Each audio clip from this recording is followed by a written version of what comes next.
काँग्रेस पक्षाचे माजी शहराध्यक्ष दीपक सलामपुरिया अपघातात ठार. रस्ता ओलांडताना टिप्परने चिरडले. भारतीय राष्ट्रीय काँग्रेस पक्षाचे माजी शेगाव शहराध्यक्ष दीपक सलामपुरिया यांचा टिप्परने दिलेल्या जोरदार धडकेमध्ये जागीच मृत्यू झाला.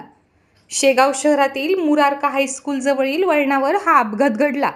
दीपक सलामपुरिया यांची शेगाव शहरातील बाळापूर रोडवर मुरारका हायस्कूल जवळ दूध डेअरी आहे. आज दुपारच्या सुमारास ते दुकानावरून समोरच्याच खुल्या जागेत लघवीसाठी गेले असता परत येताना रस्ता ओलांडताना हा अपघात घडला.